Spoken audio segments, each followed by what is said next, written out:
Hello friends, અપેક્ષા જ્ઞાન કી YouTube ચેનલમાં આપ તમામ મિત્રોનું સ્વાગત છે. નવોદયનું રિઝલ્ટ જે આવી ગયું મિત્રો, અને ખૂબ સરસ મિત્રો મહેનત કરી હોય અને એનું પરિણામ આવે તો સહજ ખુશી તો હોય. કેમ કે 1 વર્ષ 1.5 વર્ષ સતત મહેનત કરી અને આજે પરિણામ આવ્યું, ખૂબ સરસ એક રાજીપો થાય છે. આશીર્વાદ ભગવાનના કે જે બાળકો પર વર્ષા હોય નથી મેરિટમાં આવ્યા એ પણ ખૂબ મિત્રો તેજસ્વી જ છે. સાથે સાથે બીજી વાત કે મેરિટ આવ્યા પછી થોડી વિસંગતતા ઊભી થઈ છે કે ભાઈ આ માર્કને આટલા આવ્યા છે, આને આટલા છે, આ નામ મેરિટમાં આવ્યું, મારું બાળક નહીં. આવા ઘણા બધા ફોન પણ આવ્યા વાલીના. તો એના પ્રશ્નના સમાધાન માટે આ વિડીયો પૂરો જોજો. અને બીજો ખાસ મિત્રો, આજથી ચૈત્ર માસની શરૂઆત થઈ. હિન્દુ જો મિત્રો કેલેન્ડર મુજબ ચૈત્ર માસથી પ્રથમ માસ છે ને આજથી જ આપણું મિત્રો પ્રથમ દિવસની શરૂઆત થાય. નવું વર્ષ મિત્રો ચૈત્રી માસની નવરાત્રિના એકમથી શરૂ થાય છે. 1 થી 9 સુધી નવરાત્રિ હોય છે. 9મા દિવસે મિત્રો આપણે રામનવમી ભવ્ય આપણો ઉત્સવ ઉજવતા હોય છે. હજારો વર્ષથી મિત્રો જેને હૃદયમાં રામનું નામ ગુંજતું રહ્યું એવું ઉત્કૃષ્ટ કેરેક્ટર વાલ્મીકી ઋષિએ જે લખ્યું છે રામાયણમાં. અને આજે પણ એટલી જ જરૂરિયાત રામની છે. આજે પણ એટલી જ જરૂરિયાત છે રામાયણના વિચારોની કે માણસ હાલતા ને ચાલતા જ્યારે અટકે છે તો એને હિંમત આપવાનું, એને મોટિવેટ થાય, એના જીવનની અંદર પ્રેરણા ક્યાંથી મળે, એનો આદર્શ કોણ. આ બધી બાબતો આપણને કેમાંથી શીખવા મળે છે? રામાયણમાંથી. તો રામનવમી આવશે એટલે કહેવાનો મતલબ આ ચૈત્ર માસથી શરૂઆત થાય. તો બધાને ચૈત્ર માસની મિત્રો ખાસ શુભકામના. સાથે સાથે મિત્રો એ પણ વાત કરવી છે વિડીયોના માધ્યમથી, જે બાળકો મેરિટમાં નથી આવ્યા, તો મિત્રો ખાલી ઉદાહરણ આપું છું. આ વખતે પેપર સરળ હતું તો જેને કારણે એમ કહેવાય છે મેરિટ ખૂબ હાઈ ગયું છે. તમે કલ્પના નહીં કરી હોય એટલું મેરિટ મિત્રો 92 માર્કવાળા રાજકોટ જિલ્લામાં રહી ગયા છે. ઘણા બધા બાળકો ઊંચા માર્ક લઈને આવ્યા, 90 માર્કવાળો પણ રહી ગયો છે. તો દ્વારકા જિલ્લાની વાત કરો, સોમનાથ જિલ્લાની વાત કરીએ તો આટલું ઊંચું મેરિટ ગયું છે, જેને કારણે મિત્રો આ વખતે અમુક બાળકો મેરિટમાં નથી આવ્યા. અને જે લોકો રહી ગયા છે એના પ્રશ્ન એવા હોય છે કે આ વખતે તમને પહેલાં તો માર્ક બતાવ્યા, મેરિટના જે માર્ક છે કે ભાઈ આકૃતિમાં તમને કેટલા મળ્યા, આના કેટલા, આના આધારે તમારું રિઝલ્ટ તમને જોવા મળે છે. એના આધારે ઘણા વાલી એમ કે છે કે સરખામણી કરતા હોય છે, આને આટલા આવ્યા બરાબર. દાખલા તરીકે રાહુલ નામના છોકરા છે તો એને આટલા માર્ક આવ્યા છે, 87.5 આવ્યા. એ જ વસ્તુ બાજુના તાલુકામાં કોઈ છોકરો છે રામ, એનો હગાનો છોકરો, એને આવ્યા છે 85, તો કે ભાઈ એ મેરિટમાં આવ્યો છે, આ છે તે છે. તો મિત્રો પહેલી બાબત કે દરેક જિલ્લાના જે તાલુકા છે એ તાલુકા વાઇઝ મેરિટ પહેલાં તો ડિક્લેર થયું છે. સમજો કે તમારા રાજકોટ જિલ્લાની વાત કરીએ તો મિત્રો રાજકોટ જિલ્લાના જસદણ તાલુકો લે કે ગોંડલ તાલુકો, તો એનું મેરિટ મિત્રો ઊંચું ગયું હોય. તો એ જ વસ્તુ એસસી કેટેગરીની કોઈ દીકરી હશે તો સમજો કે ઓબીસીની કોઈ દીકરી હશે, એ વિછિયામાં હોય તો એનું મેરિટ નીચું ગયું હશે. જો મિત્રો જિલ્લાના તાલુકા વાઇઝ અલગ અલગ તાલુકા મુજબ આ લોકોએ કેટેગરી વાઇઝ મૂક્યું છે. ને સીબીએસઈનું જે ફેક્ટર છે એ આપણે સમજી ન શકીએ કઈ રીતે. ને આ વહીવટનો પ્રશ્ન છે એટલે મને પણ મેં બીજા પાસેથી માર્ગદર્શન લઈને આજે વિડીયોમાં શેર કરું છું. પણ જે કંઈ બાબતો તમારે રજૂઆત હોય તો તમે જિલ્લાના જે તે જિલ્લાના નવોદયમાં રજૂઆત સીધી કરો.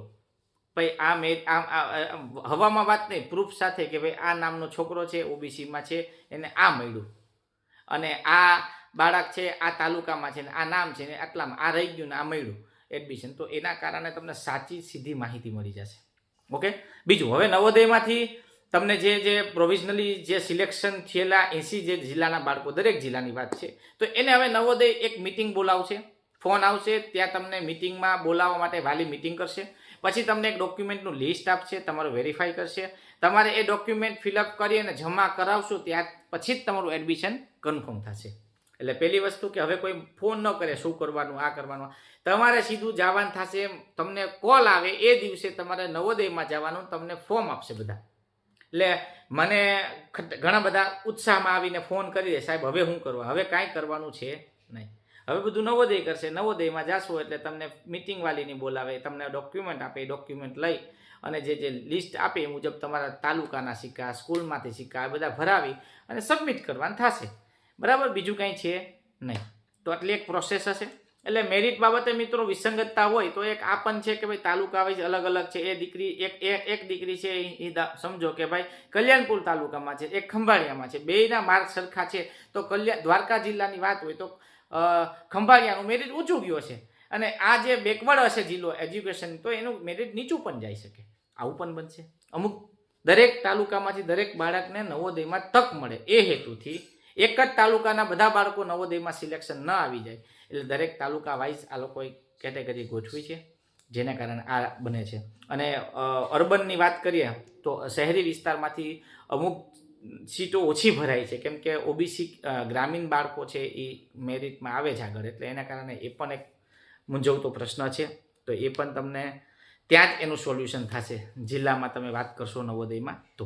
ઓકે, તો બીજી કંઈ બાબત હોય તો મને જાણ કરજો મેસેજ દ્વારા, ફોન હાલ ન કરતા મિત્રો. ઓકે, થોડુંક વ્યસ્ત રહું છું એટલે એક કે તમારી આજુબાજુમાં ધોરણ 4માં ભણે છે એને નવોદય કરવું છે તો એ લિંક આપી દો, આજથી જ આપણું ચાલુ છે. ઓકે, અને ખૂબ સરસ બાળકોએ મહેનત કરી, વાલી પોતાના બાળકને જેટલા પણ માર્ક આવ્યા છે એ મુજબ એને ફિટ થાબડાવે, એને મોટિવેટ કરે, ઉત્સાહ આપે. શા માટે? તો મિત્રો એ નિરાશ ન થવું જોઈએ. 5માનું કુમળું બાળક છે, યાદ કરો મિત્રો, કૃષ્ણ ભગવાન છે એ પાંડવોને પાસે લીધા, ઉદાહરણ આપું છું, અને પાસે લીધા પછી એની સાથે બધું આમ સંસ્કૃતિનું અવડું મોટું કામ કરવાનું હતું, નગરની આખી રચના કરવી હતી, અને કૃષ્ણ ભગવાન એક દિવસ બહાર હોય છે ને એ સમયે આલી રમત રમવામાં શકુનીમાનું આમંત્રણ આવે, રમવા દ્યુત જાય બધું હારી જાય છે. મિત્રો પછી કૃષ્ણ 11 વર્ષ રાહ જોવી પડી, ફરી પાછા પાંડવોને ભેગા કરવા, પાંડવોની શક્તિને સાથે રાખી એક કરવામાં પાછા કેટલા વર્ષ ગયા? 11 વર્ષ.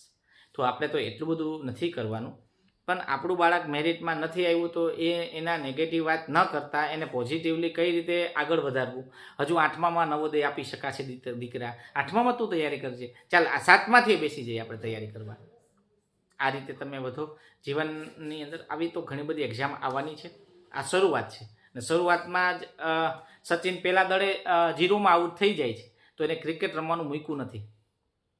સચિન પહેલા બોલમાં જ આઉટ થયો. આપણે હમણાં જ વાત કરીએ અભિષેક શર્મા મેચની વાત કરીએ, 3 વખત 0માં આઉટ થયો, અને એ પણ કેવી જગ્યાએ તો T20 વર્લ્ડ કપની મેચો હતી, ખાસ મેચો હતી, છતાં પણ એમ કહેવાય કે એનું બેસ્ટ આપવાનો પ્રયત્ન કર્યો અને ફાઇનલમાં આપણને સર એવું સારું એવું મિત્રો આપણે ખ્યાલ છે કે આપ્યું પરફોર્મન્સ અને ઇન્ડિયા વર્લ્ડ કપ જીતીને આવી. એટલે પહેલા વખતમાં કદાચ ન સિલેક્શન થાય તો વેટિંગ રાઉન્ડ આવશે, એમાં તમને તક મળે. ન આવે તો મિત્રો આગળ તમારા માટે સ્કોપ ઘણા બધા છે. 6થું ધોરણ પછી 7મામાં જાઓ, 8મામાં જાઓ, 8મામાં પણ કંઈક જ્ઞાન સાધના છે, NMS એક્ઝામ આવશે, 8મામાં નવોદય આવશે, સૈનિક શાળા આવશે.